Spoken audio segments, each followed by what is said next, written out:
ഹബീബായ നബി സല്ലല്ലാഹു അലൈഹി വസല്ലമ തങ്ങളുടെ പേരിൽ സന്തോഷിക്കുന്നില്ലെങ്കിൽ പിന്നെ എന്തിന്റെ പേരിലാണ് സന്തോഷിക്കുക? റബീഉൽ അവ്വൽ കടന്നു വരുമ്പോൾ ഒരു മുഅ്മിൻ അതിന്റെ പേരിൽ സന്തോഷിക്കാൻ പാടില്ല എന്ന ഒരു നഹി, ഒരു വിരോധമെങ്ങാനും ഉണ്ടായിരുന്നെങ്കിൽ അത് മുഹാലായ ഒരു സങ്കല്പമാണ്. ഞാൻ പറയാം, അങ്ങനെ ഉണ്ടായിരുന്നെങ്കിൽ അത് തക്ലീഫ് മാലായുത്താക്കും,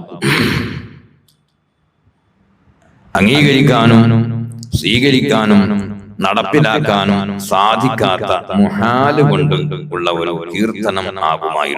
കീർത്തനയാകുമായിരുന്നു. കാരണം ഒരു മുഅ്മിനെ സംബന്ധിച്ചിടത്തോളം അങ്ങനെ കഴിയില്ല. അഷ്റഫുൽ ഖൽഖ് സല്ലല്ലാഹു അലൈഹി വസല്ലമ തങ്ങളെ സ്നേഹിക്കലും അവിടുത്തെ മദ്ഹ് പറയലും ഏറ്റവും വലിയ പുണ്യകർമ്മമാണ്. ഹുബ്ബുൻ നബിയ്യി വ മദ്ഹുഹു ഖൈറുൽ അമൽ വഅസൽ ഇലാഹു ബിഹി യുബല്ലിഗുൽ അമൽ. നമ്മുടെ കേരളക്കരയിൽ ജീവിച്ച് പ്രകാശം ചൊരിഞ്ഞ് നബി സല്ലല്ലാഹു അലൈഹി വസല്ലമ തങ്ങളുടെ അങ്ങേയറ്റത്തെ ഇഷ്ടക്കാരനായി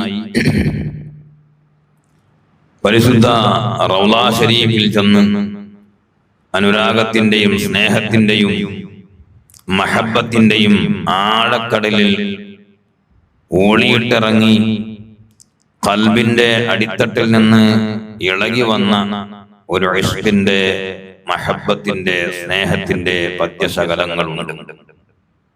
സ്വല്ലല്ലാഹു എന്നാണ് അതിന്റെ പേര്. അത് നമ്മുടെ കേരളക്കരയിൽ ജീവിച്ച മഹാനായ ഉമറുൽ ഖാദി റഹ്മത്തുള്ളാഹി അലൈഹി തങ്ങളുടേതാണ്. അത് മാത്രമല്ല, നിരവധി കാവ്യ സമാഹാരം നബി സല്ലല്ലാഹു അലൈഹി വസല്ലമ തങ്ങളെ പ്രകീർത്തിച്ചുകൊണ്ട് മഹാനവറുകൾ രചിച്ചിട്ടുണ്ട്. ഈ സ്വല്ലല്ലാഹുവിലുള്ള ഒരു ബൈത്താണ് ഹുബ്ബുൻ നബിയ്യി വ മദ്ഹുഹു ഖൈറുൽ അമൽ. നബി തങ്ങളെ സ്നേഹിക്കലും സ്നേഹിച്ചാൽ സ്നേഹിക്കപ്പെടുന്ന വ്യക്തിയെ പറയുക എന്നത് അത് സ്വാഭാവികമാണ്. സ്നേഹമുണ്ട്, പക്ഷെ ആ സ്നേഹിക്കപ്പെടുന്ന വ്യക്തിയെ കുറിച്ച് യാതൊന്നും പറയില്ല. അദ്ദേഹത്തെ, ആ വ്യക്തിയെ പ്രശംസിച്ച് പ്രകീർത്തിച്ച് യാതൊന്നും പറയില്ല. അത് ലോകനീതിക്കെതിരാണ്. സ്നേഹിക്കപ്പെടുന്ന മഹബത്ത് വെക്കപ്പെടുന്ന ആളിനെ കുറിച്ച് പറയുന്നത്, സ്വന്തം പറയുന്നത് മാത്രമല്ല, വേറൊരാള് പറഞ്ഞ് കേൾക്കുന്നതും വളരെ താല്പര്യമാണ്. അതാർക്കാണ് മനസ്സിലാകാത്തത്?